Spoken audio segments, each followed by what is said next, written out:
It's time. Good afternoon. We've got a couple people that are sick today, won't be here, but we'll carry on anyway.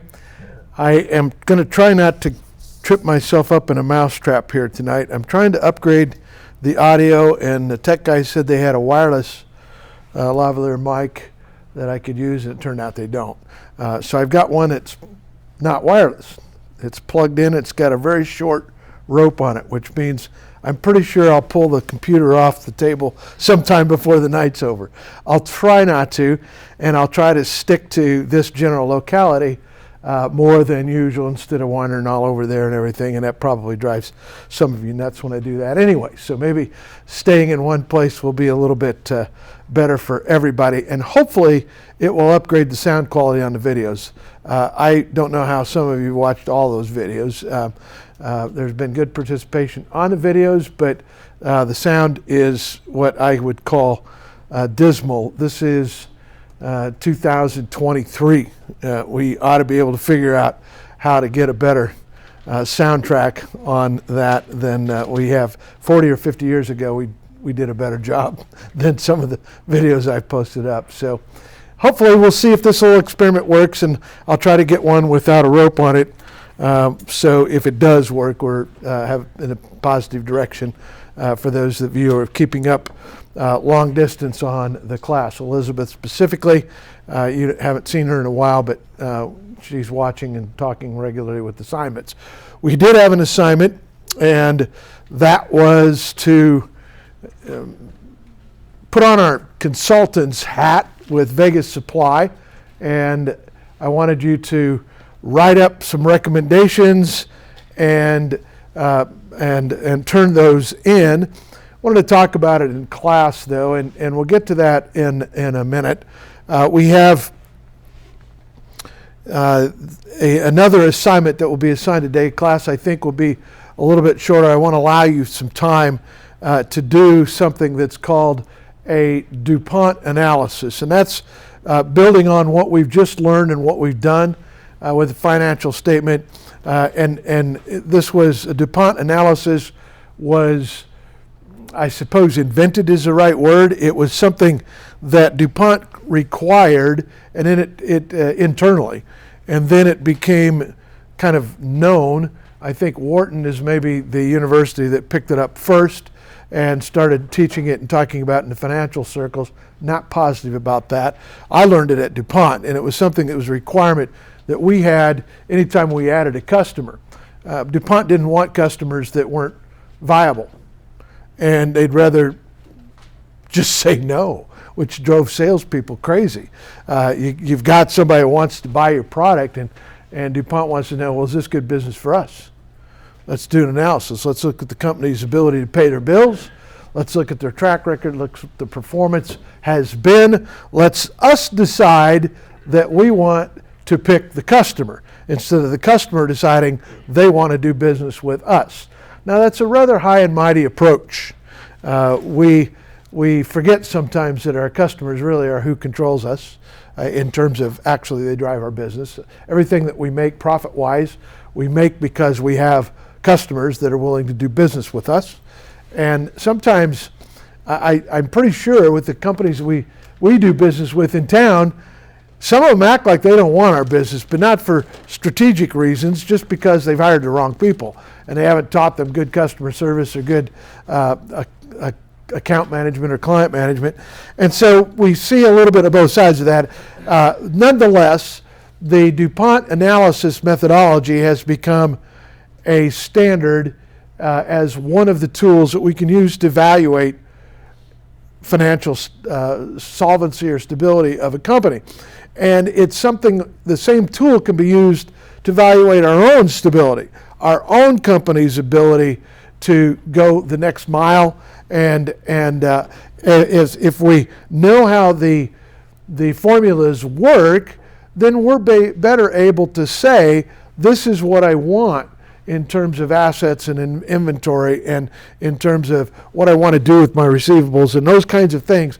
They're going to be something that we can move into the driver's seat rather than just feel like we're on trial when we talk with our bookkeeper or accountant, and they are hammering us about what we're doing. It's our company. We're in charge, and we should be driving those things, and we should kind of know where our targets are at. We know where Vegas Supply's targets are at because we calculated them.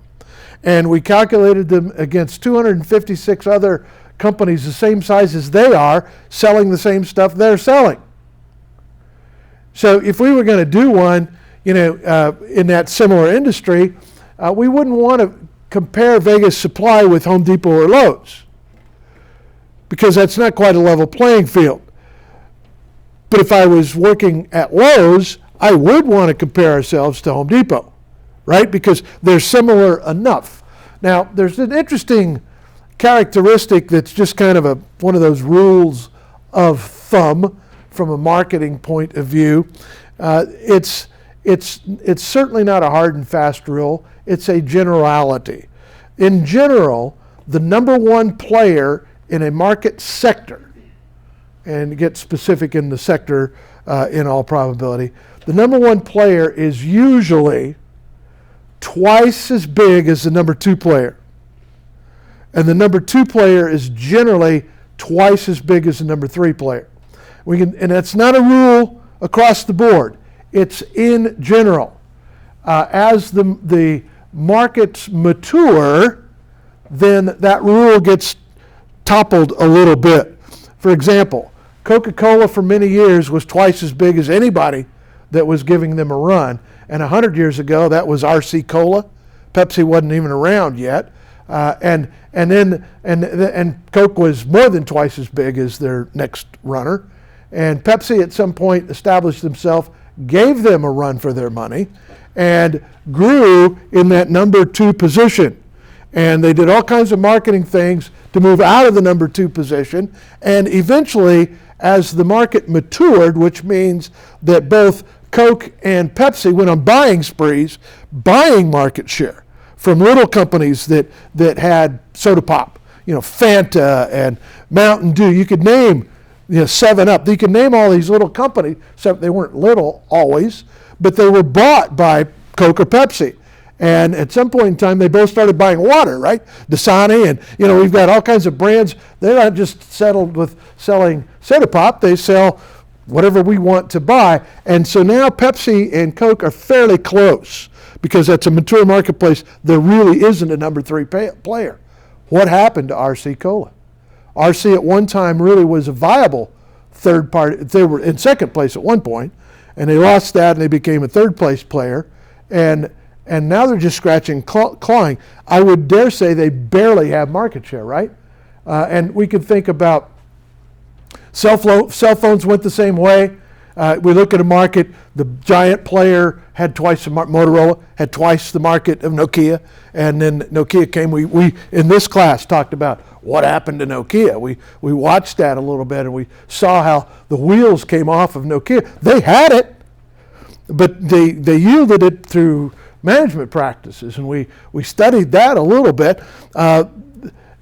Playboy had twice the market share that Penthouse did. Now, neither one of them print magazines anymore, I don't think. I don't know. But once upon a time, that was the taboo sector, right? But the number one was twice as number two.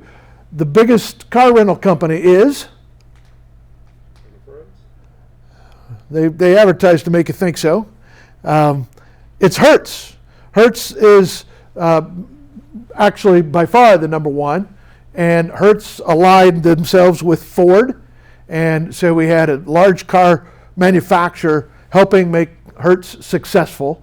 Because if you look at new car sales, we've seen this in the supply chain. Just right after we ran out of toilet paper, we saw nobody could get new cars, right? Remember, that was a chip. They couldn't get the chips to put. You couldn't buy a new truck. The dealers here had none. They had used stuff, and the used market was crazy. And it was partly crazy because it was being controlled by the car rental companies that had commitments to buy new cars, but their older cars weren't used yet in their fleet, so they're dumping them back into the used car market, and it just wobbled the top. We just watched it happen in the last 2 years. And so Hertz is number one. Number two, allied with General Motors, Avis. Number three was National. It's been nip and tuck between National and Enterprise. And so, but Hertz has been twice as big as Avis, Avis twice as big as National. And so that the latter, I would suppose, of market share, that's not a hard, fast rule. Like I say, it's a tendency. But Home Depot is twice as big as Lowe's. Even in St. George, they got 2 stores and Lowe's has 1. Right? And so when you look at their numbers, you'll see they're both doing fine. They're both doing well. And Lowe's would sure like to change that. They would like to tackle that, and they would like to get to be as big as Home Depot. The market gods kind of say that's probably not going to happen. You know, there's a lot of factors, and when you are number one, that was one of the things GE did and did well. Jack Welch, when he was CEO of GE, and we've talked about GE a bit here, he had an edict out that they would be number one or number two in every market segment that they were in, or they would sell the division. So if they didn't want to be number 3 anywhere. And look what happens. Who's number 1 in fast food? McDonald's, right? Who's number 2? Ben Burger King. Who's number 3? Ben Wendy's. But both of those companies are wobbling right now. You know, and I'm not sure that I know all the reasons. I'm sure I don't know all the reasons why. I have no idea. How do you lose that kind of a position? And if I were to just as 2 cents worth from a guy that doesn't matter in southern Utah, you know, I think Burger King's marketing campaigns have been terrible consistently. I don't remember a good one. Wendy's, we all remember Where's the Beef. They gained points, marketing points, in market share just driven by the Where's the Beef ad campaign. And they have never come out with one as good as that since then. And they've had problems because what happened? The founder, controller, and driver of the business died. And now you've got contention among the family to how do we promote and market the business. Shareholders are along for the ride because it's been a good ride. But Wendy's shouldn't be satisfied, and I'm sure they're not, with number 3. And I don't even know for sure if they have number 3. Because when you look at individual isolated market segments, there are regional winners that are starting to blow up. In-N-Out Burger would be an example. You know, they're absent in many markets, but the ones they're in, they have some dominance. They don't have near enough stores, but they have some dominance, and they have, now is that a fad? It's sustaining. I don't know if it's a fad or not. We have seen the pizza business completely change in 20 years from the number 1 player, and it's challenged every day. The pizza business is challenged, and by that I mean by the number 1 player. Pizza Hut has been the number 1 player. Think about our market here. Are they number 1? Not close. What happened? How did they lose that position? Because they had it. You know, we look back to the fast food, you know, there's great stripes in the U.S. of segments of where White Castle, in its own market niche, which is, you know, it's a late night comedy house, is kind of what the real business is. The drunks go there when the bars close because you can buy a bag of burgers for $1, and it's a hoot just to watch what's going on. And the whole place is porcelain or whatever. It's all white porcelain, and you know, when they clean it up, they get a fire hose and just spray the whole place down. Chairs, tables, walls, windows, everything. And they need to. After the drunks leave, the place is a mess. But that model has worked in most big cities in the United States. And they had a problem getting the Middle West. You know, they went to LA successfully. New York, Houston, Chicago, dominant markets, dominated in those marketplaces, and other big cities, mostly on the eastern seaboard, right? They didn't support their LA venture, and they kind of pulled back from that, and they kind of became a east of the Mississippi River franchise chain. And that's fine, but that doesn't give you national dominance, right? It just gives you a regional dominance thing, which is an interesting factor. And we that's one of the things that we do want to look at, because as we evaluate a company and as we position our own company. there's some interesting marketing things that we maybe should talk about in another marketing class. But some of the things, because as we position our own business, this is an interesting factor. There's a lot of books written on marketing, some of them really good, and some that I would recommend. And I've bought a lot that didn't have that much to say. Somebody just wanted to sell another book, and it wasn't that profound. But some of them are. And one of the principles that you learn if you read a few of those marketing kinds of books, you would pick up one by Guy Kawasaki, who was the marketing guy behind Apple for a lot of the period, and Apple did well, went bankrupt, and then did well, and that kind of the story of what they did from a marketing perspective. But fundamentally, in market segments, I'm talking about number one being twice as big as number two being twice as big as number three. What happens if you're number 8? Should you continue to scratch and claw, or should you try to reconfigure your market? And from a marketing point of view, people only remember the number ones. They don't remember the number twos. Most people struggle to remember who won the Super Bowl last year, and unless you were a fan and went there, you probably don't remember who even played. It's a hard thing for us to remember those kinds of things. But we do reserve some space in our brain for who the firsts were. Even who was the first guy to fly an airplane solo across the Atlantic Ocean? We learned that as kids in school for some reason. I don't know why they taught us that, but we learned it. Number one to fly across the Atlantic Ocean, who was it? Anybody remember? No, number one was Charles Lindbergh. And Charles Lindbergh, there's airports named after him still. There's airplanes hanging in the airport at St. Louis, and he flew across the United States first, and then he flew across the Atlantic Ocean first. And who was second to fly across the Atlantic Ocean? Nobody remembers. But who was first? So if you can't be first in a category, this is the marketing thing. If you can't be first in a category, make a new category that you can be first in. So who was the first woman to fly across the Atlantic Ocean? Amelia Earhart. And there's movies about her. And we remembered her. She wasn't the first, second, or third, but she was the first woman. And so she created a category, and we remember it. So that's kind of what has to happen if we are not able to be number one in our category. Consider, can our business create a different category?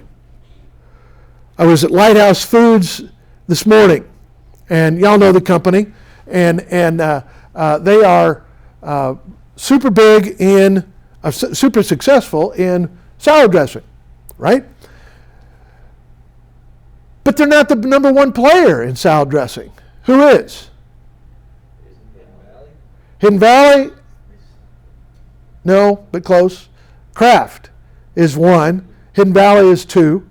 And Lighthouse is not on the radar. They're not on the ladder. So they create a category in which their marketing team can say, we're number one in this category. What is Lighthouse Foods category? Does anybody remember or know or would want to venture? What is Lighthouse's category? Different amount of flavors they have? They have some flavors that others don't, but no, that's not their category. Their category is salad dressing that you buy in the produce department. Like no preservatives and stuff. It's refrigerated. Yeah, all of the salad dressings that are the number one players in the market, number two players, are down the salad dressing aisle with the vinegar and condiments and the pickles and olives and that stuff, and they don't require refrigeration until you open them. So, but Lighthouse hasn't played in that market segment at all. They yielded that segment and became number one in the salad dressings that are refrigerated at the grocery store. Now that was very hard for them to break into that because grocery stores didn't want to buy a refrigerator to put salad dressing in. Why do we need your salad dressing? They go, well, because it's better. Taste it. Well, yeah, a little bit, but that's not where people buy salad dressing. They don't buy it in the produce department. Well, now we do, because enough companies created a market sector in refrigerated soda. And we actually have two players in that market in St. George. Wild Coyote Foods is a small player in that same space, in that same marketing space. They're not nearly as big as Lighthouse. I don't know what their market share is compared to Lighthouse, but it's not that much. But they are working on it. They're trying to grow, but they're working in a segment that's not pitting them against the giant players. So that's a good thought from a marketing point of view. If you can take your business and have something unique about it, that you create a category that nobody else is in, now you can be number one in that category and you can be more successful doing the same thing you were doing. But you make something unique about your category. And that can be done on a small local scale as well as if you grow big enough to do it on a national scale. We see, the number one truck. Well, they won't let you talk about the number one truck. It's the number one full-size truck, or the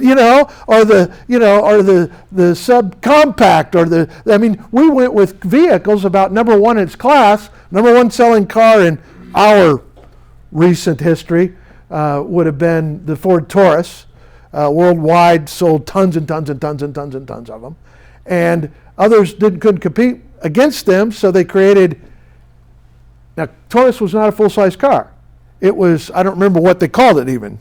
But it was a four-door, but it was not a full-size four-door. You get the Crown Vic for that, right? The cop car, the big old Crown Victoria. But for the Taurus, it was a family four-door sedan. I don't remember what they called the category. But Toyota did not compete directly in that category. They created a compact, subcompact, micro-compact. How many categories? If you go to rent a car, there's 7 categories. And they lie about what full size is. It's not even, And so the categories, you can create a category of which you could be potentially number one. We have a category of electric cars, hybrid cars, not just gasoline, diesel cars.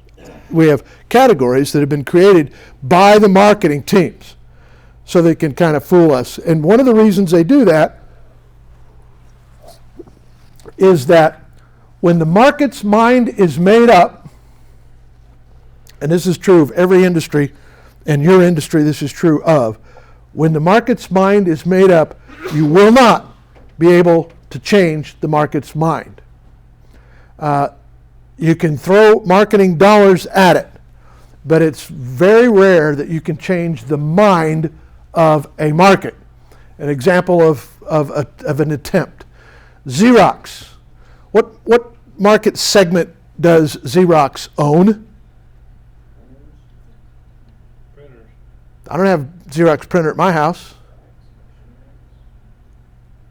Copy machines, and which are printers now too, but copy machines first. Xerox, in fact, it became a term. I'll go make a Xerox of this, would you? We told people to use that as the brand, as the verb for the action of what it was, making a photocopy of something. Xerox owned that. And then they added printers to them because the same head, right? The fuser that prints it is the same, so they made printers out of them.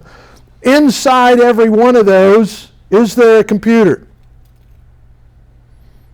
The answer is yes, there is a computer. And for what it's worth, if you ever get one out of the dump, an office copy machine, take the hard drive out of it just for yucks and gins and read it. There's a copy of every copy that was ever made on that. So the people that copied their social security number and driver's license and all that, it's on the hard drive that they just took to the dump. And it's kind of funny. I did that for a while just to prove that that's there, to people that weren't thinking about it. I had some that I did that to. And so there's a computer inside every copy machine. So Xerox said, why don't we grow by going into the computer business? Let's go into the laptop business. HP was in it, Dell was in it, Gateway was in it, players like that. Xerox spent $2 billion in marketing to enter the PC computer business. How many of you have a Xerox laptop? They failed. Why'd they fail? They failed because people's mind was made up that Xerox was not a laptop company. Xerox was a photocopy printer company. And so when my mind is made up that way, it takes a lot of marketing dollars to change my mind. And I'll give you a couple of more examples of that. I have to think for a second. Talked about number 1, 2, and 3 in Honda, Toyota, Nissan. What order would you say those three companies are in terms of sales volume in North America? Toyota first, Honda, Nissan. That's correct. Toyota, Honda, Nissan. How long ago was it that Honda was number 1? For a long time, 20 years, Honda was number 1, and Toyota took their position. But in Japan, same 3 companies. How would you rank those same 3 companies? Nissan? Toyota, Honda. Honda's on the bottom. And Honda's way on the bottom in Japan. They come from Japan. Why is Honda on the bottom in Japan? And it's taken Honda a long time to kind of come to grips with it. Honda is on the bottom in Japan because Honda makes motorcycles. And they've made motorcycles for every Japanese family's father and grandfather and great-grandfather. They all rode Honda bikes. Japan gets around on bicycles and motorbikes. And owning the motorbike business in Japan is cool. Honda does. But would you want to buy a car from Harley-Davidson? If you're a Harley freak, you would. But most people would not. Why? Because it'd leak oil in your driveway, right? Or whatever. I know Harleys don't leak that much anymore. But they had a reputation for that, and the Harley aficionados didn't care. That's what you put a mat under the bike. Needs a mat under it anyway. Don't worry about a few oil leaks on it because it's a Harley and it's got that sound. And when we talk about intellectual property, this is an interesting thing of how you can create a category that's your category. Harley-Davidson has done that, and they've done that well. It's one of the top 5 tattooed logos in the world. Who people get tattoos of. There are a lot of Harley tats out there, and that's a following, and people are willing to do that. And with the I'll circle back to that in a second. I'm going to go down a second goat trail I shouldn't go down. Let me stay on the first goat trail for a few minutes when we're talking about market share. You might buy a Harley car, you might not buy a Harley car, but the market share split that I talked about on the ladder, twice as big as the one below you, is a rule in both Japan and in the U.S. with Toyota, Nissan, and Honda in whatever order it is. It's still in those volume, roughly in those volume numbers. So in your business, if you can create a category that you can own, that's a very good thing to do. Xerox couldn't put $2 million towards changing people's minds that they were not a computer company. Even though there's a computer in every product they sell, we don't recognize that it's there. And so we don't recognize them as having mastered an operating system and a computer, the componentry side of it. In the United States, Campbell's is what kind of a company? Soup. They make soup. Heinz 57 is what kind of a company? Condiments, ketchup, that kind of stuff. Anybody spend any time in England? Same 2 brands are in England. What does Campbell's soup do? They don't make soup. What does Campbell's do? Campbell's makes condiments in England because Heinz is a soup company. And so Campbell's was not ever able to knock them down in the English market as a soup manufacturer because public's mind is hard to change. And we're going to have a chance in a week, and we may talk a little bit about this in class, I watched when I was at Lighthouse this morning. I watched Lighthouse's ad that they're going to have in the Super Bowl, and we all like Super Bowl ads, right? And it's interesting to you don't want to miss. Everybody eats enough. They got to go to the men's room somewhere during the Super Bowl, but you don't want to do it during commercials for some reason, because you want to know what's funny. You want to know what's coming out, because what's the commercial spend on the Super Bowl ad this year? Does anybody know? How much? Depends on how much time you buy, I guess, right? The answer is $6 to $7 million per 30-second slot for 2023 Super Bowl. So you're pretty close. 6 to 7 million. I mean, yeah, it's a small number. But what will be interesting is to watch how many of those $7 million slots one company will buy. They won't just buy one. Pepsi may have 10 slots. I don't know if they have any, but in years past they have. And so we look at that and we'll see a company that we've never seen before, and we'll see them trying to change the minds of their market or trying to change the minds of investors. Super Bowl ads sometimes are targeted not to the buyers of the product, but talking to investors about how cool this company is. And that's not usual to see on television ads, but you will see it every year. There's one or two that will have positioning ads for the investor community to try to get people to want to invest in that company. And so whether those are successful or not is always interesting to watch. They spent the right amount of money.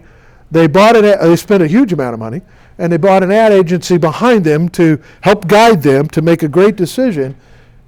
We can biopsy last year's Super Bowl ads, and we may want to do that. And if we're talking more about marketing in this class from the finance point of view, marketing is a line item when we talk about budgeting. And it is a sacrificed line item a lot of times by a lot of companies because it's expensive. And you better be having a return for it or you shouldn't do it.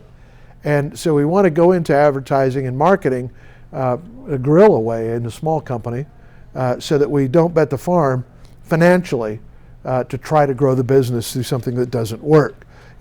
Radio advertising does work, but if your company buys one ad and hopes it will have a return, there's a high probability that it won't. The right people won't listen to your ad, and it won't be in their mind often enough that it does any value. And so for advertising like that to do value, it has to drive us nuts so that we remember it. And that's kind of what they do. How many times have we seen, Doug on Limu Emu or whatever that is? I don't know, the Liberty Mutual commercial. We've seen that so many times we're tired of it and we want to see something else. So changing a mind is something that is difficult to do. Campbell's couldn't do it. Heinz couldn't do it. Xerox couldn't do it. So and Honda couldn't do it. So who am I to think that I could do it with my little company? You can't. So in marketing, you want to go with what is going to give you the highest probability of success. And that means if you're going after the giant in your marketplace, be a good idea to segment the market into something that the giant isn't number one in. You're going to build a house, make something unique about your house. We saw a minute in this market in St. George where I believe it was Ents Homes took a year, they had a year head start on others, saying they were building smart houses. Well, I don't know if they were or not. They fit their definition of what they called smart houses, and for that 1 year, they were the only one doing it. So they were owning that market segment. If they convinced anybody that you wanted to have a smart home, then that gave them an edge, right? And that gave them the ability to say, we sell more smart homes than anybody else does.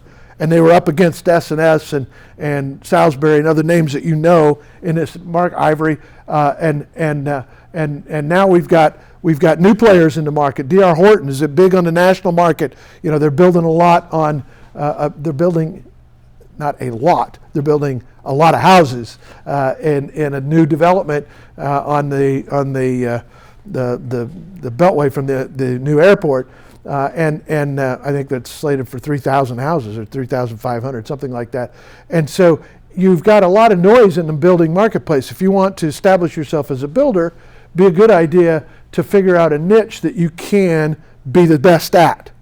And so even though, those guys might be the best tract house builders or volume builders in some aspect, or then you maybe would be building a community, and maybe your community's got more parks and open space and trails and other things that cost the development money, but give you something that you could be the best one, and you'd want to think about that, get advice on that, and try to position your business so that you could achieve top market segment. So as we look at these companies, part of the analysis we do is how strong is this company and how much momentum do they have in their marketplace? Do they own it? Are they number one, number two, number three, or just in the noise, lost in the noise? And if a company is lost in the noise, as a consultant, you want to try to help them figure out how can you emerge from that noise. A $2 million company, $4 million company, I guess it is, Bud had down at Vegas Supply.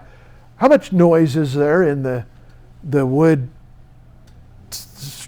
construction supply business in Vegas? You got to think there's a lot.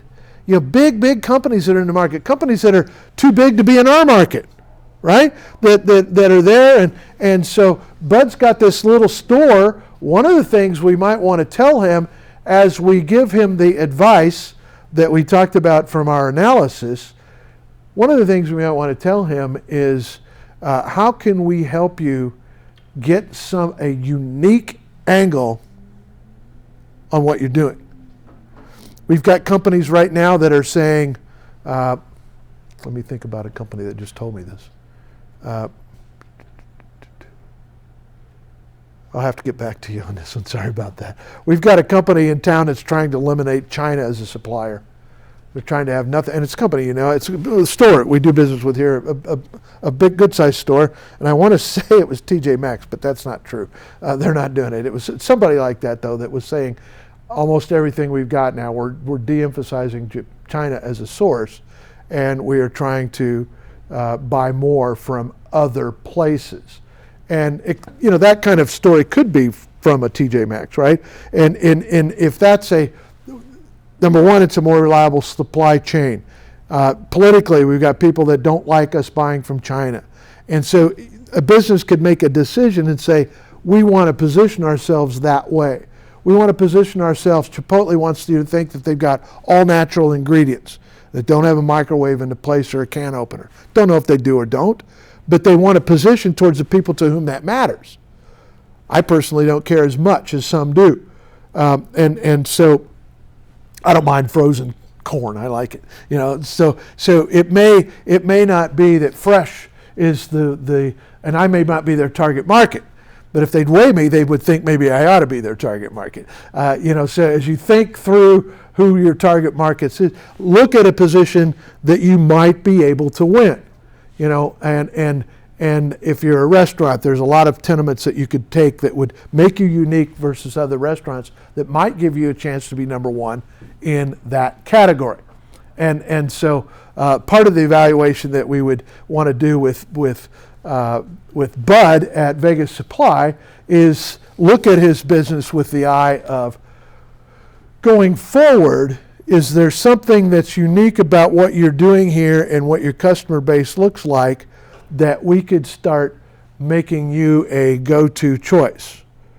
Maybe, the coffee shops, for example, we had enough outcry for a while that we didn't want to do business with a coffee shop that wasn't buying their coffee in a place that was sustainable and where no kids were picking the beans and whatever other kinds of things. There was public outcry about the sources for coffee shops. So coffee shops were quick to scramble and try to respond to that, and now that's no longer a market differentiation point because Starbucks is trying to let you,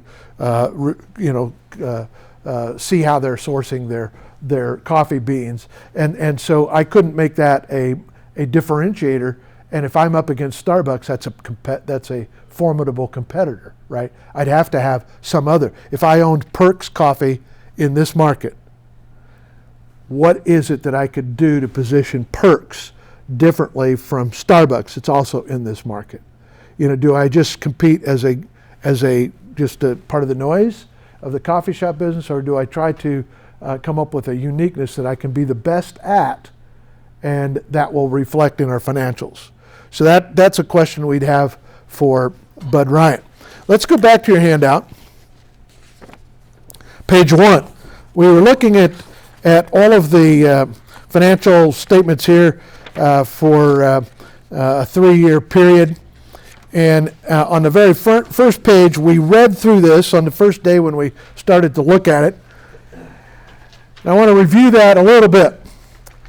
This is the process that we are going about to establish strong financial management. Strong financial management of what, by whom?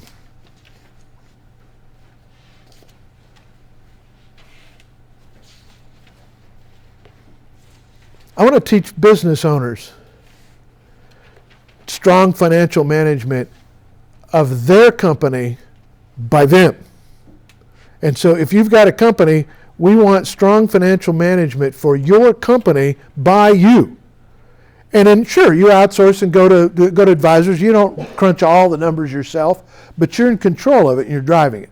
That's what we want. And so the process that I'm proposing here is the same whether we're consulting or whether it's our own company, and you may be just advising your kids or your family business or your own business. It doesn't matter. We want the process to be very similar to the same. So let's look at that again. We analyze, we do an analysis, we do a diagnosis, and then we set plans in place for going forward in a day-to-day operations basis.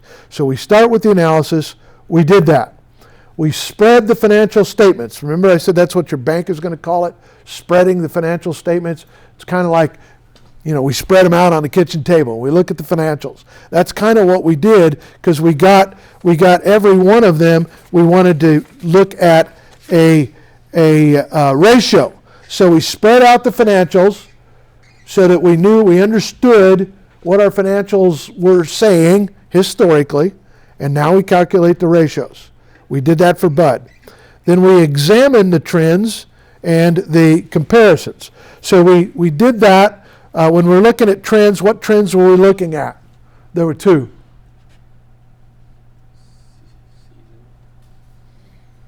We were looking at year over year, weren't we? We were saying, how are you doing this year compared to last year? How were you doing last year compared to the year before? And I want to know, are we doing randomly? Are we doing consistently? And sometimes if the company has a financial history, I'd like to go back 5, not 3. Because 3, it's real easy to get a camel. A hump, one hump, and you don't know what, that's not a trend, that's a hump. And so I don't know what the trend is. 5 years, it's enough for me to get a little more data to see a little bit more of a trend. And so I would look at the trend and from year to year, what other trends would I look at? One more. Against ourselves year to year, I would also look at my industry. What is my trend compared to my industry? If I've owned semi-trucks and we're just running hauling freight. We're hauling freight for whoever we can haul freight for. We are maybe we're an LTL carrier, meaning we carry less than the truckload. And so I would want to compare myself not to Swift because they're a full truck only company. And their costs are different than a LTL where I pick up a package and deliver it to somebody's house on a semi-truck. That costs more, right? And so I would want to compare my company to another LTL company only. And I'd want a company that's got the same number of drivers and trucks that I have, roughly. So and maybe is operating in the same places that I'm operating. I said it twice already. I was at Lighthouse Foods this morning. And we were looking at their shipping dock, and on the shipping dock there were two trailers being loaded, and one, the door is closed, and there was a big gap. There was room in the truck, and I'm going, you could get a whole nother row of pallets there. What's the story? Not knowing. Don't know what the story was. Well, the story was that truck was going to California. California requires the last 8 feet of your trailer to be empty in the case of a crash or something. I don't know the logic behind why the rule is that. But what it says is you can haul less freight in your truck if you go to California than if you go east from St. George here. So the same Lighthouse Foods truck has 12 more no, I don't remember. That's not right. 12 more cases, maybe, I don't know, on it if it's going east than if it's going west. And so if I'm comparing my company on revenues, I would want to compare to somebody that, if I don't go to California, I don't want to compare against somebody that is going to California. If I do go to California, I don't want to compare my company to somebody that's not, because they've got an efficiency right away that they can haul more per load than I can. So we need to know that little thing about a comparative company to know that we're still got apples and apples, so that those comparison trends that we're doing, we're getting some valid information.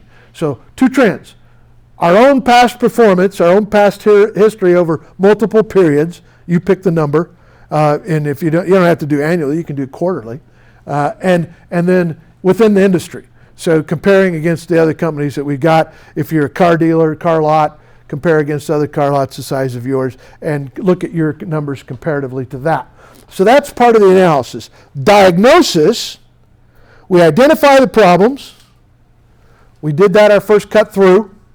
We looked at things that said, oh, the bank thinks we ought to have this, but we got this. That's too much or too little. And we asked that question and went through. That was the identifying problems. Calculate the financial impact. That was what we did last class. The financial impact analysis. So here's what the numbers are saying. How does that hit us? What does that mean to us? What is our bank thinking about us based on those numbers? What's the impact to us and what we have to do? And then based on that, we list solutions, which is your homework assignment. So it was your homework assignment. And I've gotten a couple of yours already turned in.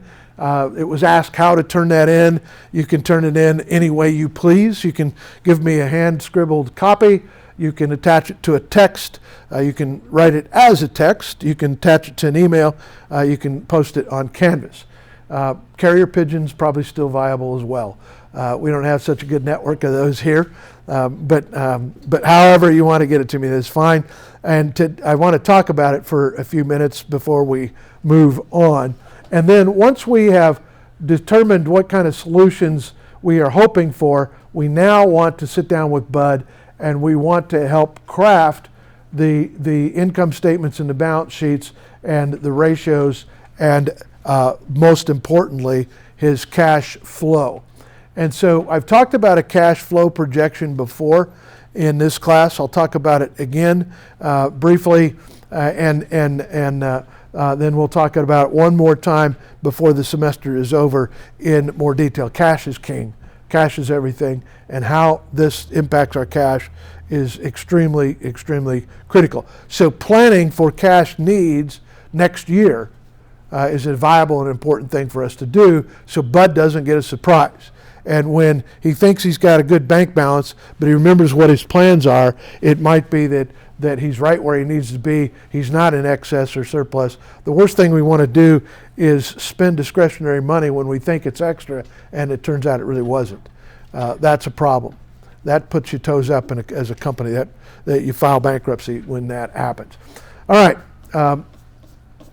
Let's talk just a little bit about what you guys thought, and then we are going to take a break and move to our DuPont analysis and get a little bit of an opinion on what the DuPont analysis is, our topic for today, and what I want you to do for homework. What were your thoughts? What were your conclusions as you looked at the impact analysis that we did randomly throw out some things as a group. I will try to not comment on them for a while. I want to collect some thoughts. And remember, I said there aren't really wrong answers, except maybe if we gave them clearly bad advice. Is like, bud, flip off your bank and just don't worry about it. That's bad advice. I would suggest not doing that unless you have another source of income. But what were some of the things that you were thinking about as we reviewed the impact analysis that we did? Eric? Well, I thought for one he could probably sell some of his own, because he had a lot more inventory than his target, maybe discount some of his extra inventory. And then as well as the assets, he had a lot more assets than his target. Maybe possibly if you can sell some of those, maybe consolidate some of his debt that he has. Okay. Other thought, Jake? I thought that one way to get a lot of cash is just to collect that accounts receivable. He had a big number in accounts receivable, didn't he? Yeah. And we all wondered at the time when we looked at that, how real is that?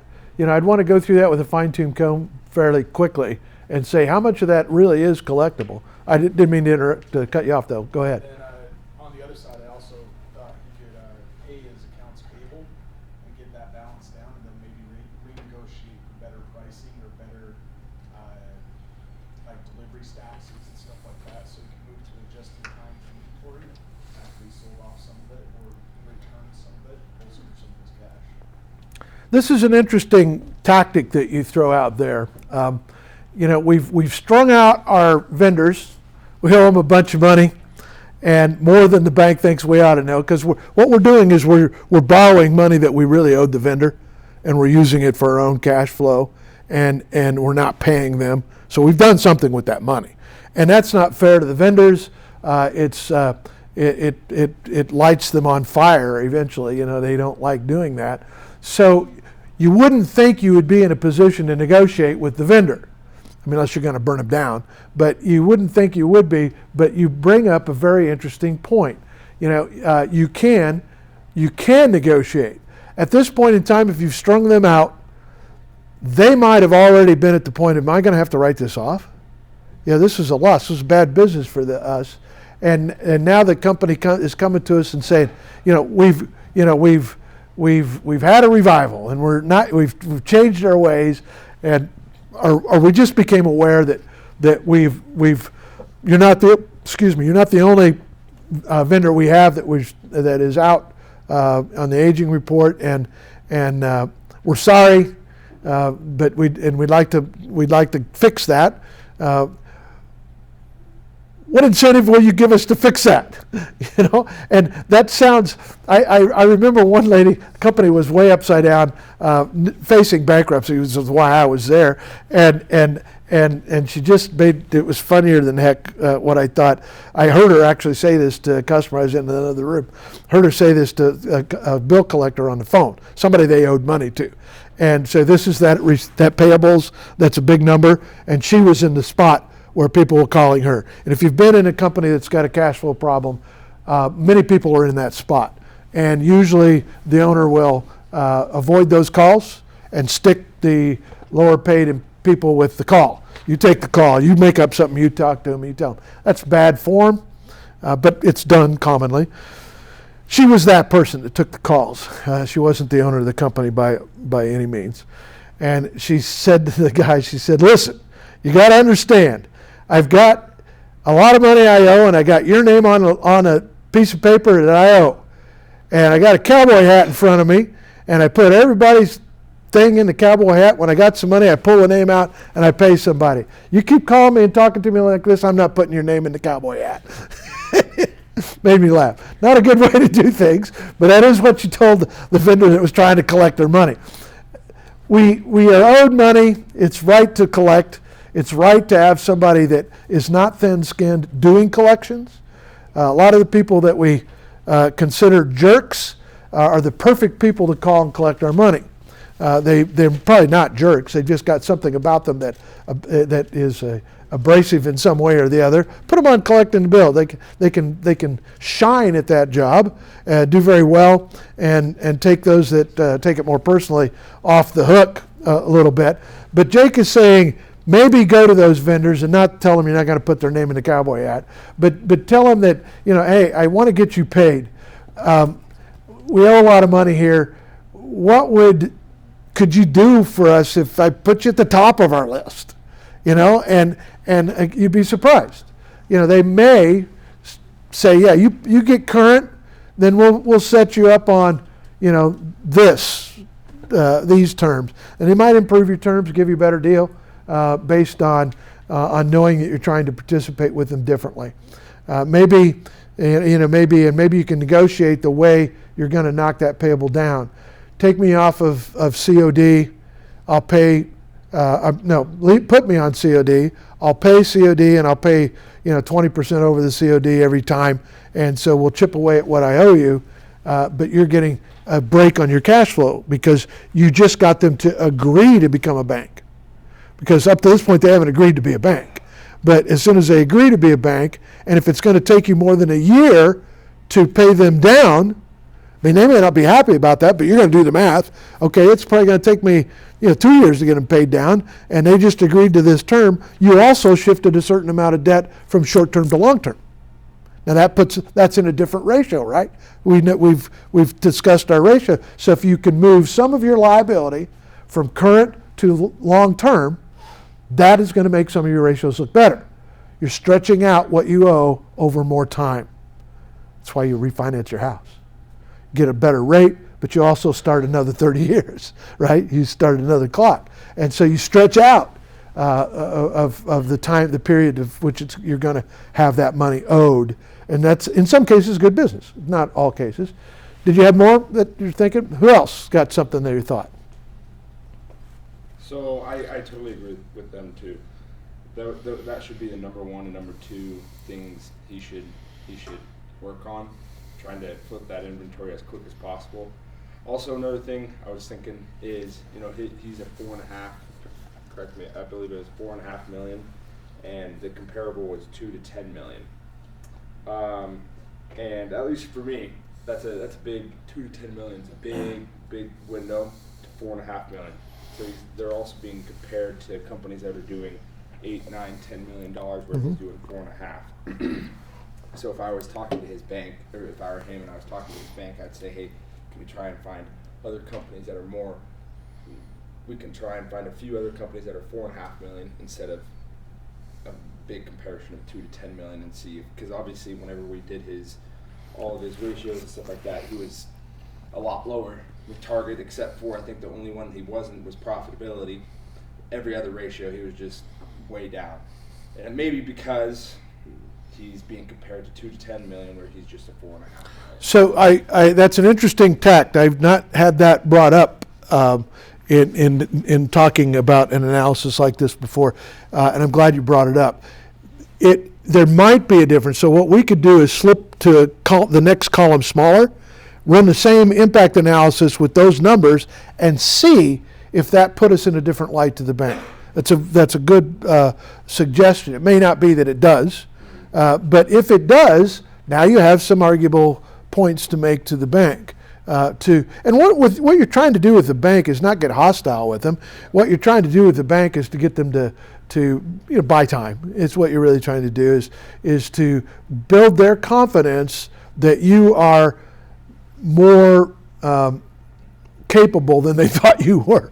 That you're looking at your numbers. You're trying to put your numbers in the right ratios. You're trying to get your affairs in order as far as a company is concerned. And when the bank sees that, that's a whole lot different than showing up with a flashy sports car with the Lambo doors and walking through the bank where you're clearly you're supporting a frivolous lifestyle while your company's on the teeter-totter. That's not a good idea, and people do that actually. The banks come to your place a lot of times and they get the wrong idea. So this showing them some confidence that you're trying to analyze your numbers as best as you can. That's always a good thing to do. Other comments? Yes, Brett. So lower the accounts receivable, do an incentive. I think you said another company did, like if they pay in 5 days, take 2.5% off the bill, and then 30 0. And then for a payment plan, try to do the opposite of what you want for your accounts receivable. Like see if you can go and get on a payment plan without interest, of course, to go and pay out less. So you're in the negotiating side on both pieces of that. The money you owe, we're trying to go for better terms, longer terms, stretch it out, like we said earlier, get them to agree to become a bank on terms that give them some confidence. That, I mean, in the end of the day, what they want to do is get paid, you know, and if they think that playing with you will increase their odds of getting paid, then most of the time you can sell that, and they can sell it to their bosses, and so you know that will be successful. Going to your customers and giving them some incentive to pay quicker, why not, right? Why not? And I some of that is just a discussion. It's just a discussion, and it's a mindset that business owners sometimes just don't get. I was on a conference call. I was in a conference room with guys when the COVID thing was in a crisis, and we had a company that was trying to buy. It was for Utah testing of COVID, and it was going to require bottles that were going to vials that were going to hold viral inactivating solution for COVID testing, and they needed 1 million tomorrow, and the supply chain was messed up. Ships weren't coming into port. Container loads of stuff. All medical supplies were coming from China at that point in time, and these little vials were all being molded in China. And so we go on a search nationally to try to find somebody that's got 1 million of them in inventory. And we found a place in New Jersey that did. We've got the customer that's with the state of Utah on the phone. Once we found the supply, told them what it was, where it was. This was right at New Year's Eve and Christmas time. It was into Christmas. It was at New Year's Eve, so nobody was even at work in the offices and stuff. And Utah is screaming. They got people dying at Timpanogos Hospital, and they need tests, and we didn't have them, you know, kind of thing. And so there was we got the vendor on the phone, says we've got them, we can ship them. How do you want us to? I can get guys in and we can ship them tonight. It's New Year's Eve. We can still ship tonight if you want them. But you got to tell me how to ship, how you want them shipped, and so forth. And I heard they wanted to ship FedEx, and the guy on the phone from state of Utah said, you can use my credit card if you want. And the guy that was the owner of the company that I was working with said, no, that's all right. We'll get it here and we'll just bill you for it. Now, what do you suppose the FedEx bill was to ship 1 million vials on New Year's Eve from New Jersey to St. George? It's $112,000 to ship. $112,000. Now, what impact was that on the cash flow? The customer offered his credit card to pay for that. And I will call him an idiot on tape. The guy says, no, that's okay, we'll bill you. Don't ever do that. If you can use other people's money and they're happy about willing to do it, don't swagger around like the rich man and go, oh, that's okay, we'll bill you, we're okay, and we'll take a $100,000 hit till you decide to pay us. That doesn't make for shipping. That doesn't make any sense at all. And that's an example of an absurd example, but I see those examples all the time. Egos get in the way of owners, and they damage their own cash flow. Now, I'm not saying you have to be predatory, but take a breath for a second and go, oh, that's fabulous. That'll help us get them here faster.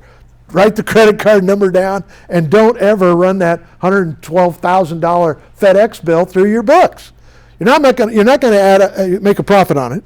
You're not going to get a margin. So they're going to pay the actual shipping costs. So there's no reason to carry the money. There's no reason in that at all. And part of that is just teaching the workers within your own company what good common sense terms are. Somebody orders something Will you give me open account? No. Can you put a deposit on it? Or better yet, you go to buy a part from Stephen Wade, they're going to make you pay for it before they order it. And so they're not going to take a chance. It's a part they can sell. It's a part that goes on cars they have. So it's not a problem. They can return it. But they're not going to do it because they have a chance to use the customer's money instead of using their own. And that's just a culture within the organization of establishing practices. And that's kind of what you're talking about for talking to Bud. Because part of what Bud got into most likely has a little bit of that flavor in it. We also have a couple more things before we go on break. What else would you recommend to them? Let's circle back to what Jake said about inventory. And Eric, you did too. What did you say about inventories? Liquidate it. Sell your excess and get a discounted price. Fire sale. Yeah, I hear liquidate, fire sale, sell your excess, and I think all of those are proper answers. Comb through the inventory you have, get rid of it if it's not something now he's got a store. What would happen if you went into Ace Hardware at the bottom of the hill there and they'd gotten rid of all their nuts and bolts? You'd go, I'm here for another bolt. I don't want it special order. I expected you to have it, right? So they can't get rid of them all, but I'll bet you they got bins of a size that nobody uses anymore, and they got way too many of that size.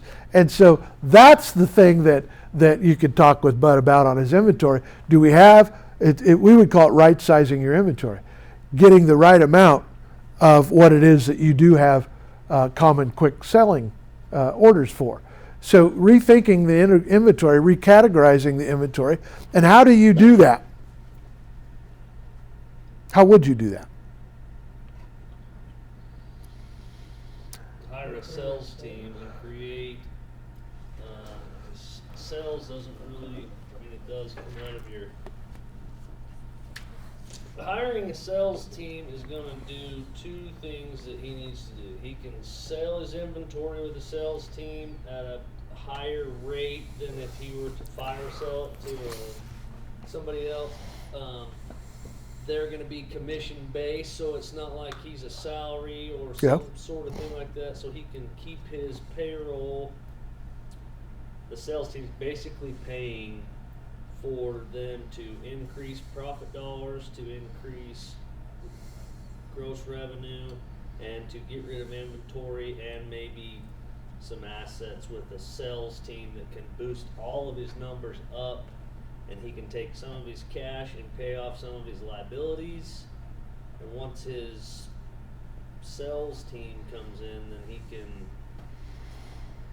Okay, this is interesting because this addresses two things at once, at least, maybe more. One of the concerns the bank has is that their gross sales are not high enough, right? But they're $1.5 million short of what the bank thinks they ought to have in gross sales. So you need a sales team. You got to drive that number up if you're going to make the bank happy. But in driving that number up, you've got the team. You're also maybe going to be able to get them to, what do you got on sale? Well, what I got on sale is these 2x4s, and because you got, 3 extra truckloads of them that you bought because it was a deal, and so now let's liquidate them out. Let's get rid of that excess inventory. So one of the things we're going to want to do is look at our inventory turns. We looked at it as a company. Now we want to go back in recommending to Bud, we're going to want to look at those inventory turns by product category or by SKU number even. And just to clarify, I wouldn't liquidate my inventory if I were Bud. I would liquidate whatever assets I had because the inventory can generate money. If it's the right inventory. Yeah, not by fire selling it, by getting your Agreed. 22.2% profit margin out Agreed. on top of it. Yeah. But an asset might be something that you're, a truck or something that you can generate enough money to appease some of these accounts receivable, accounts payable, and it's something that you already have rather than going to your vendors or anybody to say, hey, let's work out a deal. They're going to say, we want our money, but the thing about the vendors too is if Bud were to stay current pay current with current money. The vendors have already, if he owes them for the last 6 months, the vendors have already covered that money in 6 months' time. They've already paid their payroll. They've already somehow, some way, maybe borrowed it, maybe something. So if Bud can stay current with current on his accounts payable, Mhm. then and when he gets it and he pays it and he can kick whatever back to the past due, and communicate every single day or every single week or every other day or something to those vendors, 99.9% of them will ride it through with it. They will. They absolutely will. And that communication is critical. Very, very important. Let's take a break. There's a couple more things we could advise Bud to do, and I'll spend a minute when we come back from break. And then we're going to look at the DuPont analysis. We're going to look at a video, and we're going to talk about that when we come back from break.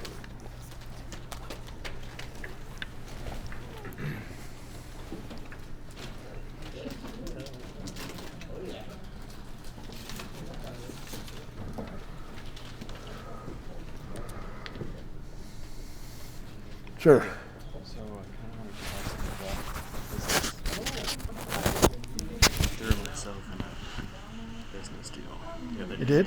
that Are you- I wasn't ready for. Oh, okay. So I went and asked the principal at my high school, advertising the school. He said that's not his deal. I have to contact the district and it would be really difficult. He said I should go talk to the coach of the football team, figure out what he pays for everything the football team wears. I went and talked to him. He loved it. And he was like, okay, I'm going to tell the rest of the coaches in the school Right. about this. You told me this part. Yeah. So I was ready Yeah. for a football team of 60 kids. Yeah. Not a football team, a basketball team, a softball team, a baseball team. And then he's like, depending on how you do, I'll go talk to the other schools. Yeah. And I'm like, okay, what do I do here? So you've got an awesome. You got your own thing. Finding the customer is the hardest part. So you found the customer, and you got them wanting to do business with you. He wants to help your home business to start up. But the capacity you're talking about is over your head. But you don't ever tell them that. You don't ever tell them that. And so what you're doing at this point in time, I would think you're looking for some place that you can outsource the part that you can't do, which may be most of it, and that you can trust their quality, and you can control their quality. Maybe you supply the textiles, and they just do the printing, and maybe it's somebody in Vegas, or maybe it's somebody here. You know, if it's somebody here, it could very well be the company that was doing it before, and they're going to be mad, and you're not going to get a deal, but they're going to drag it out time-wise. I'd be doing it. Yeah, I so asked them how much they were paying. okay. And they actually the shirt that I use is in Under Armour and Nike. Yeah, yeah, yeah. And they were telling me how much, like they know everything about that company, how much they pay for this and how much they pay for that. I didn't tell them anything about what I pay for these. Wow. I just told them what I'd sell in the shirt. It's like, how are you keeping your prices up?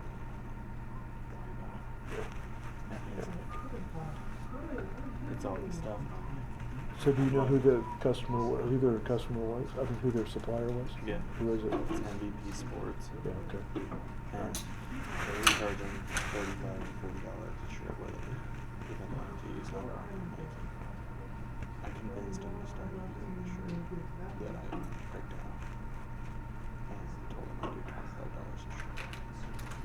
And he's like, yeah, deal. And he wants to look at a contract and all this stuff. I'm like, So you've got to, before you sign that contract, you've got to be sure of somebody that you can subcontract to. And there's several ways of setting plus, that I do up. everything. What's that? I do everything. If you buy stayed, them and I print them. well, you know, I My mean, problem is, if I do it, it'd be a set amount of the contract, so I know how much money I'm going to make off of it. right, And it's enough that I would need to quit my job, Right. because there wouldn't be time right, for me to do my job yeah, and do all this at the same Right. time. And so it's like, money's in it. So I could quit my job better off. But can I handle the 2 weeks before the season starts of each sport? Making all of that. Doing it with multiple schools running their seasons. You'll need some help, and that'll grow. But the best way to force you to do that is have a contract under pressure. And getting screen printing equipment is easy. I mean, it's everywhere. You know, you can add your capacity that way. You can hire kids that'll work through the night, so you can add your capacity that way. And I asked him, I was like, so get into screen printing. I was like, I'll just do mine right. And I'm like, you give me a contract with all the coaches in the school. By next season, I'll be screen printing fully. Yeah. Because literally after one sports season, I could go by the entire group. You get the best of the best. Yeah. Yeah. That's fabulous. It's I good. had this kid that found out that I was going to start a clothing business. He wants to do sunglasses, but he wants to know what it's like to work in that industry, a little bit of production and everything. Yeah. So he asked me for a job, asked if he could work for me. I was like, pay me whatever you want, I don't care, I just want to know what it's like. And I'm like, I'd say yes, but as of right now, You've got to have I a can customer afford- first. I can afford to have me work. Yeah. That's what I can't afford. Right. So, You're this close to needing it, though. Oh, You know. and Yeah. probably a couple other people. Yeah. I got home and I talked to my dad about it. It's just happened. He's like, can you do that? And I was like, I don't know, but I think I'm going to have to just say yes and find out if I can do it. Yeah. I think I can, but I think that's going to be so stressful. It's stressful. I remember buying a new full color press, screen print specification, when they were brand new. I mean, just the idea had come out. You couldn't index for color images at this point in time. And I sold 50,000 shirts to Hallmark Cards, and with one design, one of their birthday cards design on it, and they had I had a week to produce them. Had the shirts available. We got the shirts, and had a machine, but we never used it. It's brand new. We never ran it. And so we worked around the clock, and there was a painted pause. I thought we were going to get penalized, but we made it. And so that kind of pressure, I'll never forget it, but it was awesome. I mean, you know, at the end of the day, we did it. And that's what you'll experience, because it'll be a rush like that. Yeah. And you'll learn a ton, just so you don't get yourself in a spot where you can't deliver, or what you do deliver is shit. Because now if you got defects, and that's a problem. I like the appeal of it because it's like, if I can just make it through this year, with the setup and I'm doing that, I would need 5 people working as much as I do to do each sports team as they come. But as soon as I got a screen printer, me and one other guy can do all of it. Working, make it all. And I was like, if I could just make it for the first little bit, and get a space on the screen printer, it'll all just be smooth sailing after that. So I'm like, I wonder if I should just take it on and just go for it. Because I just had a friend, they're offering me almost $150,000 a year. Really? And then they're cheap. They buy the bare minimum for their teams. Wow. And it's my school, so Yeah. I'll give them a good deal. Yeah. I told him, I was like, if you go talk to the other coaches, don't quote them what I quote you. Right. Because that's not the best. Right. But like Desert Hills and Stone Canyon, that's like $200,000 to $250,000 a year deal. And then there's that for Yeah. And I'm like, And you it's go a to lot. Mesquite, and you go And to I'm Cedar. like, that's a lot of money. I need to start a brand. Like, but You're going to want to do that, because that's the fun part. But just looking at it, it's like that could be the start. Sure. That could give me enough money that I could have the marketing that I need. Yep. Give me enough Yeah. No, that's a brilliant way to do it because now you've got a revenue stream. I know the coaches, so it's like it was easy. Like I just went and talked to him and I was like, this is happening. And he was like, now I know why you weren't paying attention to my class. And I'm like, Yeah, that's cool. That's very cool. It's been a lot. When Pineview doesn't want to give me their designs or anything, they don't want to give me the PDF for any of their logos that they have. Really? And so I told them if I have to redesign it, I'm going to come charge $150 for the design. Sure. And they were like, it's a lot. And I was like, Well, but give me it's your- so easy for you to just send me the PDF. Yeah. It's that long. Yeah. Or it takes me 3 hours Right, right. to design. And that's Yeah. 3 hours that I could have gone with. But instead, But they may be under, I don't know, maybe under an obligation or but something. also if we sign a contract, then I think it'll be easier for us to Yeah. that we have access to that kind of stuff. But I think it's just as of right now, because they want to see like example shirts and stuff. I'm like, Sure. okay, but I need something to work with. Yeah. Like obviously I can design it. Yeah. It's not cheap. Yeah, no, it's not. No. And that's normal. I mean, it's like once they pay for screens, those are their property, but you're never going to give them to them because it fit your machines, and you know you want to control the business. You don't want to give them the screens, and whoever's MVP's not going to give them the screens either. So and that's part of the game. MVP does vinyl too. They do? They're a huge company. They do vinyl. Okay. And I'm like, if I got on top of the screen printing, I'm on top of price and because screen printing, as soon as I switch to that, my profit margin goes from this to this. Well, you're going to wind up doing embroidery and other stuff too. And I'm like, for all the specialty t-shirts and stuff. Yeah. Yeah. That's cool. That's very cool. A lot of businesses start with an opportunity to get a contract. You got a piece of business you can land, and that's an example. You know, so that's odd. I was like, okay, let's figure it out.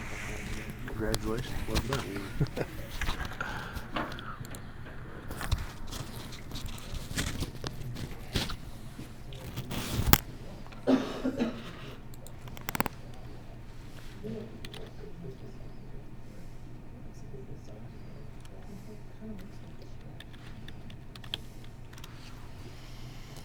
All right, we didn't. I had this up and didn't comment about it.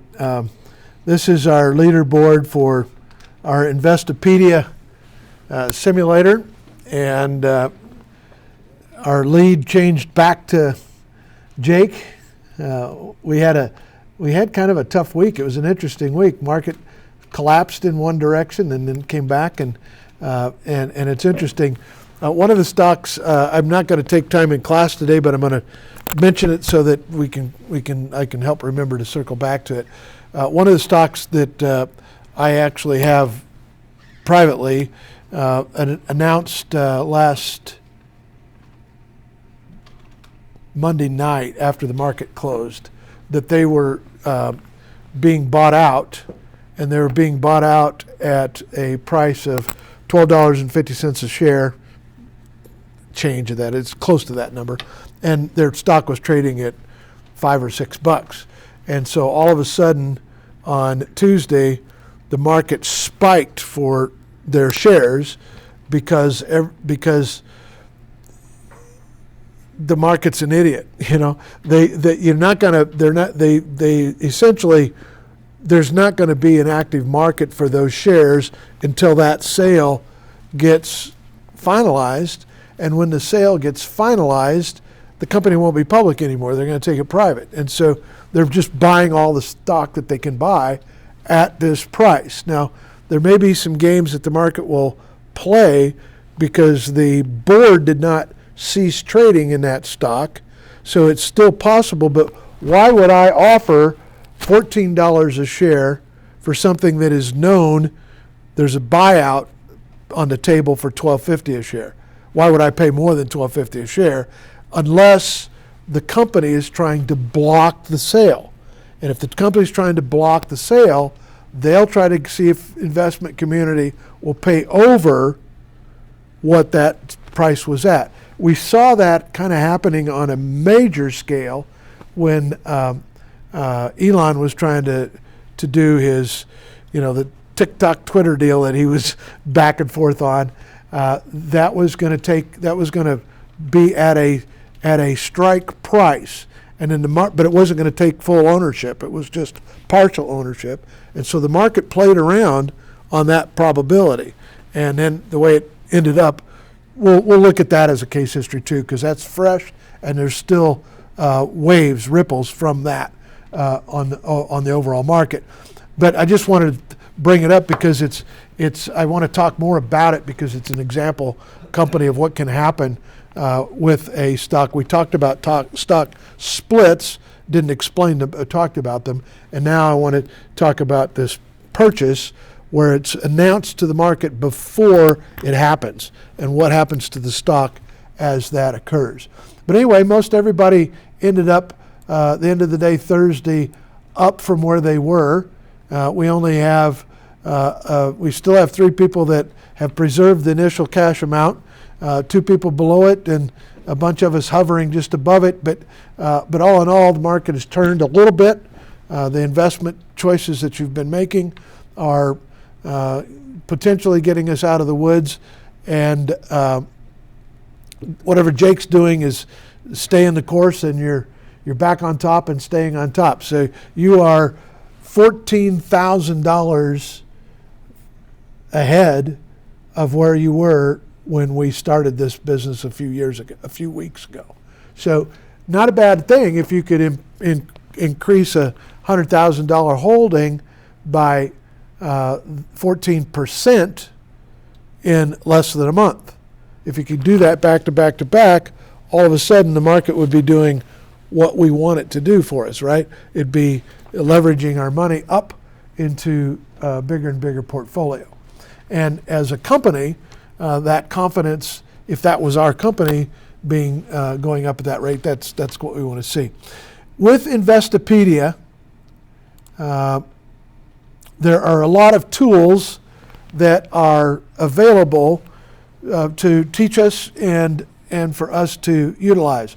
I said that today I want us to learn about the DuPont analysis methodology on Investopedia at this address, and I need you to write that down. I will post a click on Canvas, but I haven't done it yet, and if I get derailed tonight, it won't happen until tomorrow. If you want a quicker shot at it, this is the web address for this page that I have up right now. And this is a little tutorial on what the DuPont analysis is, and we're going to look at it in a couple of videos before we go. And the videos we are looking at, we are going to be, I knew I might get myself in a mousetrap, but it wasn't as bad as I thought it would be. We're going to look at, right now, we're going to look at video, the DuPont analysis, and we're going to see a look at Apple. A different time, we're going to look at Verizon versus Walmart, and in another one, we're going to look at 3M versus GM, General Motors versus Home Depot. Now, all of these, I think we're looking at financial statements from them from 2017. So we are 5 or 6 years newer, more current. And so what I want you to do homework-wise is after we've watched these videos, they're 6-minute videos, 7-minute videos. They're not long, but they're explaining how to do the DuPont analysis. And I'd rather us watch it with a reference that you can go back and watch it again, either on our class video, or I will post the actual videos on Canvas as well, so you can refer to them.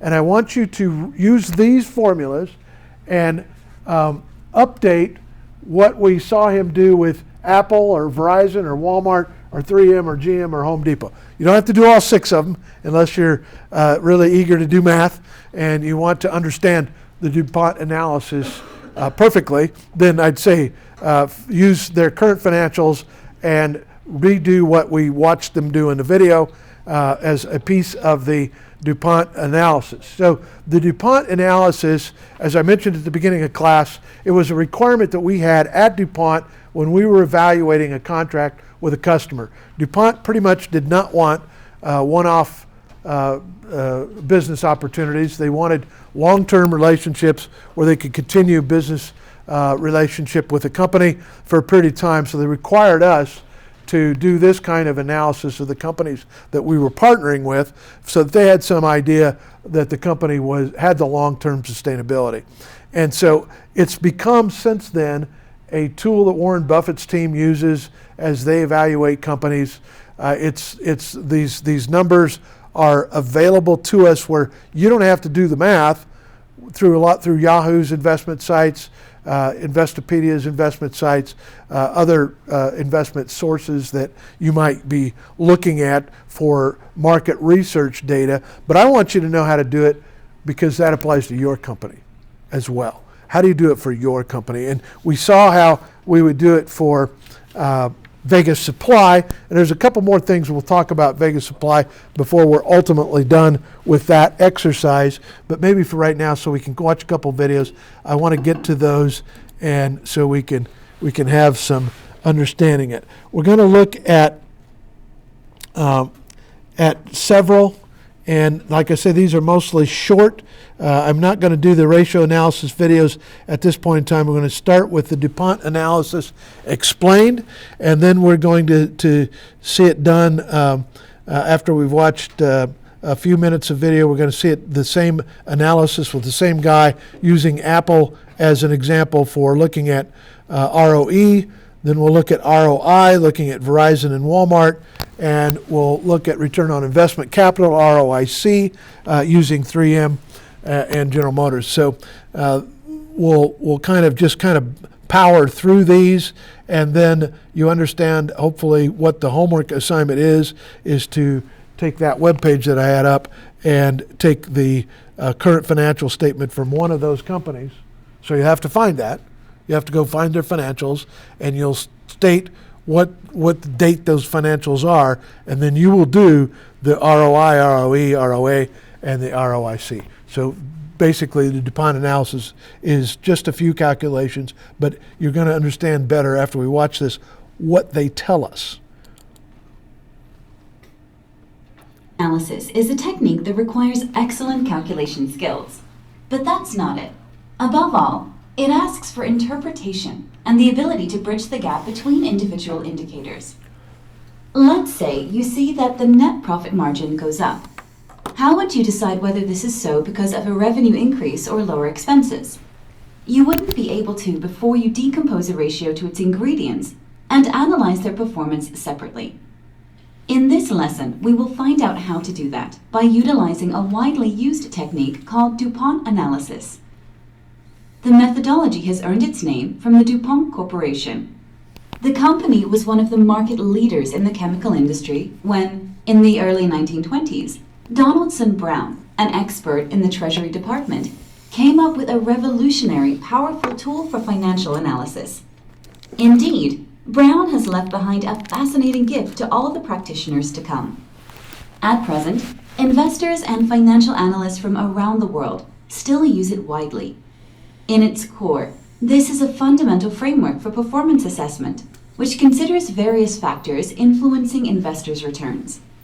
That's why its starting point is the return on equity measure, the ratio between the net income of a firm and the equity capital it utilizes to achieve these profits.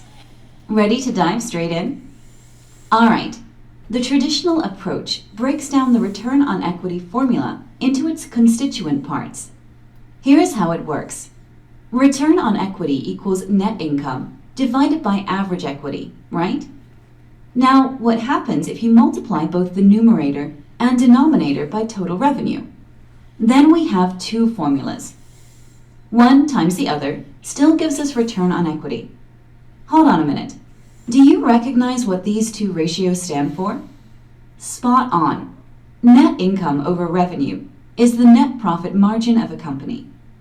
How about revenue over average equity? Well, we do have revenue in the numerator, so it must be a type of turnover ratio. That's right. This is the equity turnover indicator. Having clarified this, we can confidently say that ROE equals the net profit margin multiplied by equity turnover. Terrific.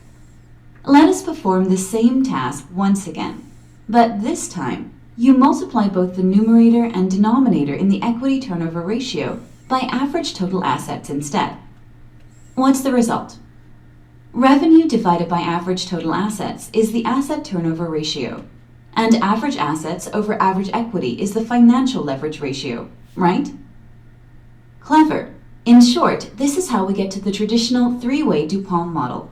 Return on equity equals net profit margin times the asset turnover times the financial leverage of a firm. Return on equity is higher when a company renders a better operating efficiency, better asset management efficiency, or employs higher debt. This is arguably one of the most important formulas in the world of financial analysis. The breakdown into three distinct components makes it possible to establish which of the three has the biggest impact on changes in the return on equity.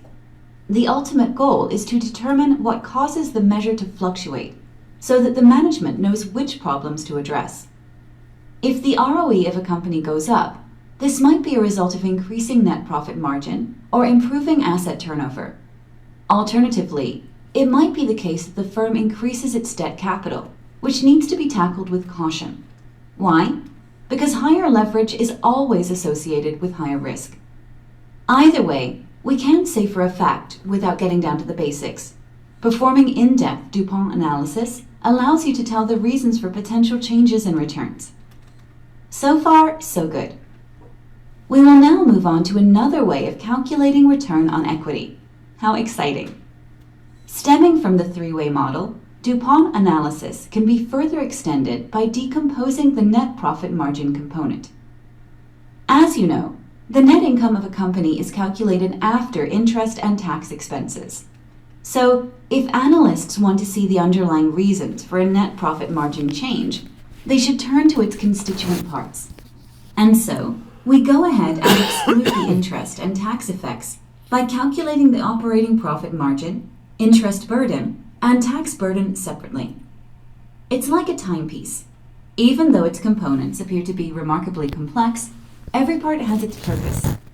When it no longer shows the time correctly, the watchmaker will then disassemble the watch to check on the matter. Like a real financial horologist, you can easily calculate these sub-ratios if you have an income statement in front of you. By definition, the tax burden is the amount of net income, this is the one after tax, divided by profits before tax. This expresses the effective taxes on profitability. Similarly, the interest burden is the amount of profit before tax relative to profit before interest and tax.